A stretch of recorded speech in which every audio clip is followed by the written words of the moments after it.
जून 29 का क्या अपडेट है? अगर रोहित शर्मा को अच्छा लग रहा है तो उसे खेलने दो। वो ट्रिपल सेंचुरी बनाएगा और हमको एक बार पता चलेगा कि ओमिक्रॉन सच में कितना मामूली है। और फिर रोहित ने दूसरे प्लेयर्स को संक्रमित किया तो ठीक है, वो लोग भी सेंचुरी बनाएंगे। इसमें थोड़ा उपरोध है, लेकिन ये ओमिक्रॉन 4-5 को अभी रोक नहीं सकते। मतलब उसको रोकना तो दूर की बात है, उसे हम रोक सकते हैं ऐसा सोच भी नहीं सकते। इतना डिफिकल्ट है। तो आप कहोगे इतना मुश्किल है तो फिर हम मास्क क्यों पहने? कौन कह रहा है? मैं मास्क का सबसे ज़बरदस्त समर्थक था, लेकिन ये जो अभी हम लोग सर्जिकल मास्क वगैरह पहनते हैं उससे कुछ फ़र्क नहीं पड़ेगा। मेरा मानना है उससे कुछ कुछ फ़ायदा नहीं होगा। N95 ठीक तरह से पहना तो थोड़ा फ़ायदा हो सकता है। जिन लोगों को पहनना है उनको पहनने दो, लेकिन घंटों तक N95 पहनना कितना मुश्किल है वो सिर्फ पहनने वाले को पता होता है। मेरे ख्याल से मास्क से अभी कुछ फ़र्क नहीं पड़ेगा। क्यों हम वैक्सीन ले ले फिर? वैक्सीन से काफ़ी जानें बच गई, क्योंकि वैक्सीन आपको सीरियस डिसीज से बचाती है। और ये कौन कह रहा है कि वैक्सीन लेते रहो? मैं खुद कह रहा हूँ कि जो चौथा डोज है, दूसरा बूस्टर है, वो ओमिक्रॉन की तरह एडजस्ट करो और वो बदला हुआ वैक्सीन ले लो। ये अगर आरएनए वैक्सीन बदला है तो अभी बड़ी न्यूज़ आई है कि इंडिया ने एमआरएनए वैक्सीन बनाया है। बहुत बहुत अच्छी बात है, बहुत गर्व की बात है कि इतना नया टेक्नोलॉजी प्लेटफॉर्म। शायद थोड़ा पीछे है अमेरिका के, ठीक है। अमेरिका का दिसंबर 2020 में आया है, भारत का भी आ रहा है शायद जुलाई 2022 में, ठीक है, कोई बात नहीं, 16-17 में नहीं। लेकिन इसमें मुश्किल इतनी है कि ये जो अभी वैक्सीन फाइजर जब आया था पहले एमआरएनए विश्व का पहला, तो उसका प्रभाव था 95%। अभी 10% भी नहीं है ओमिक्रॉन के खिलाफ। ये जो भारत का एमआरएनए के स्टडीज़ है, वो अगर डेल्टा या पिछले वायरस के खिलाफ है तो जब मार्केट में आएगा तब लोग कहेंगे ये इफेक्टिव ही नहीं है और उसको 1-2 दिन में व्हाट्सएप पे मार देंगे। तो एमआरएनए प्लेटफॉर्म की सबसे ज़्यादा खूबी क्या है कि उसमें तब्दीली करना बहुत आसान होता है। तो मेरा सुझाव ये है कि मॉडर्ना और फाइजर दोनों ओमिक्रॉन का बूस्टर लेके, एमआरएनए बूस्टर लेके आ रहे हैं अक्टूबर 2022 में। तो अभी 4 महीना है, टेस्ट करना थोड़ा मुश्किल होगा, लेकिन अगर भारत का एमआरएनए विश्व का पहला ओमिक्रॉन एमआरएनए लेके आता है तो बहुत मजा आएगा। मतलब हम ये कर सकते हैं। हमारी इतनी सारी उपलब्धियों के बावजूद देशों के कतार में हम थोड़ा पीछे क्यों है? और आगे क्यों नहीं जा सकते? मतलब ये मैं अपनेपन से कह रहा हूँ। तेरी नजर का गिला क्या, जो है गिला दिल को, खुद हमसे है कि तमन्ना ज्यादा रखते हैं। मातृभूमि से तमन्ना उम्मीद ज्यादा है। इसलिए कह रहा हूँ कि भारत का एमआरएनए पहला विश्व का ओमिक्रॉन एमआरएनए होना चाहिए। ये कर सकते हैं। मैन्युफैक्चरिंग तो वैसे भी आ रहा है, पूरा मार्केट लेके जा सकते हैं। तो अगर इसे रोक नहीं सकते तो अभी करना क्या है? मैं तो कह रहा था कि जिनको लक्षण नहीं है उनका टेस्टिंग करो ही नहीं। जिनको लक्षण, तो आप कहोगे कि क्या ऐसा संभव है कि ऐसा किसी हाई रिस्क पेशेंट है और जिसको लक्षण नहीं है लेकिन वो सडनली बीमार हो जाए? संभव है, लेकिन संभावना बहुत कम है।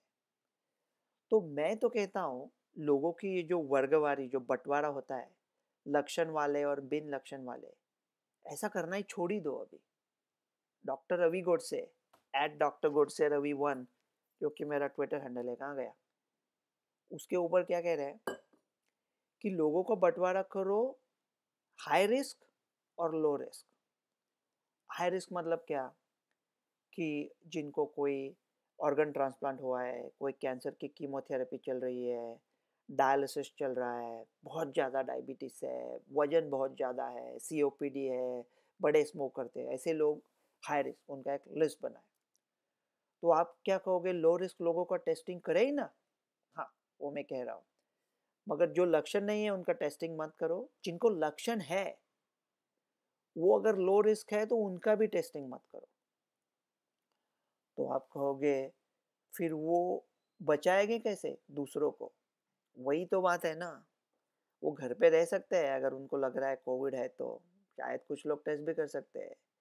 लेकिन अभी नॉर्वे, स्वीडन वगैरह कह रहा है कि अगर आपको कोविड हो भी जाता है तो किसी को बताने की भी ज़रूरत नहीं है। आइसोलेशन, क्वारंटाइन की भी ज़रूरत नहीं है। अमेरिका भी वैसा कह सकता है, क्योंकि हमारे पास अभी है, दवाई है। लेकिन हमारे जो रेगुलेटर्स है वो इतने पप्पू है ना, मतलब वो बेवकूफ़ भी है और वो डरपोक भी है। इसलिए वो ऐसा कुछ करेंगे नहीं, ये सब चालू रखेंगे। तो ये क्या मुमकिन है कि किसी लो रिस्क आदमी, जो खुद को लो रिस्क समझता है, वो असल में हाई रिस्क है और उसको पता ही नहीं है कि वो हाई रिस्क है, तो उसको कोविड होगा तो वो संकट में आ सकता है। हो सकता है, संभव है, लेकिन संभावना बहुत कम है। इसलिए मैं कह रहा हूँ कि ये जो अभी अपने यहाँ लोग कह रहे हैं ना कि कोविड अप्रोप्रिएट बिहेवियर फॉलो करो, नए अभी रेगुलेशंस लाएंगे, कॉन्टैक्ट ट्रेसिंग करेंगे, ये जो लोग हैं उनके ऊपर मुझे पहले तरस आता था। अभी थोड़ा लगता है कि ये इतने नासमझ कैसे हो सकते हैं कि इनको ये भी नहीं पता कि वो नासमझ है। निगाहे शौक सरे बज्म बेहिजाब न हो, वो बेखबर ही सही, इतने बेखबर भी तो नहीं। उनको पता है सब, वैसा आपके साथ खिलवाड़ कर रहे हैं। ये इसका अभी घंटा कुछ फर्क नहीं पड़ता। ये कोविड अप्रोप्रिएट बिहेवियर और ये कॉन्टैक्ट ट्रेसिंग से कुछ फर्क नहीं पड़ने वाला। तो करे तो क्या करे? सिंपल चीज़ है, लोगों का बंटवारा करे, हाई रिस्क और लो रिस्क। आपको पता हो, आप खुद पता कर लें कि आपके परिवार में सचमुच हाई रिस्क कौन है। और वो जो हाई रिस्क लोग हैं, बड़े हाई रिस्क है, उनको एव्यूशेल्ड करके एक इंजेक्शन लगा सकते हैं, जिससे वो 6 महीने से 1 साल तक बचेंगे। लेकिन वो भारत में ना आएगा ना, वो छोड़ दो अभी। जब मायूस हो गया मैं बात कर करके, दूसरे दवा मायूस हो गया, छोड़ दो। जो है, मानो हाई रिस्क है, तो क्या करेंगे? अगर उनको लक्षण आते हैं, हाई रिस्क लोगों को जो हमको पता है, सिर्फ उन लोगों का टेस्टिंग करो। अगर उनको लक्षण आते हैं तो जब से जल्दी टेस्ट करो, उनका किया तो चलेगा, और उनको फिर ट्रीट करो। ट्रीट कैसे कर सकते हैं? हमने बोला था जो 2 दवाई है वो भारत में नहीं है, छोड़ दो अभी, लोड नहीं लेने का। रेमडेसिविर 3 दिन का दे सकते हैं, 3 दिन रेमडेसिविर दिया तो अच्छा है, अच्छे स्टडीज है।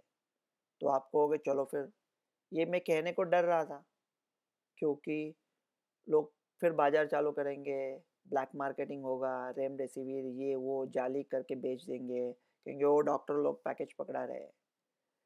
नहीं, लेकिन 8-10 लोग जो भी मर रहे हैं ओमिक्रॉन के, क्या वो ओमिक्रॉन की वजह से मर रहे हैं या ओमिक्रॉन के साथ मर रहे हैं दूसरे किसी चीज़ से?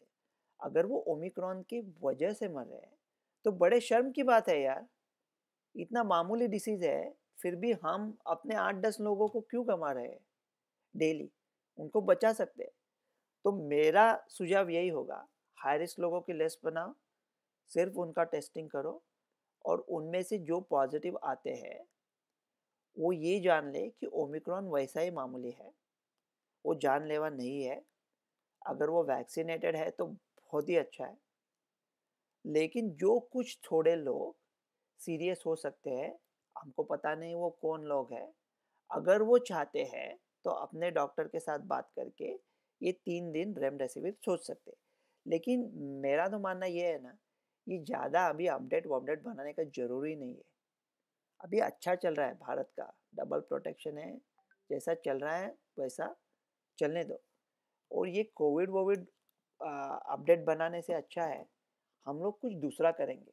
ये बात करने को तो आपसे मज़ा आता है, तो कुछ संस्कृत का रस ग्रहण करेंगे। एक छोटे से संस्कृत के साथ इसका एंड कर देते हैं कि इस उंगली को अनामिका क्यों कहते हैं, ये बोल के बंद कर देते हैं। कि जब पहले संस्कृत के शायर थे, वो सोच रहे थे कि कौन सबसे अच्छा कवि है, तो उन्होंने चालू किया गिनना, कालिदास। उसके बाद उनको कोई मिला नहीं कालिदास जैसा, इसलिए इस उंगली का नाम रख दिया अनामिका। पुरा कवि नाम गणना प्रसंगे कनिष्ठिताधिष्ठित कालिदासात् अद्यापिततुल्य कवेर भावात् अनामिका सार्थवती बभूव। डॉक्टर रवि गोडसे।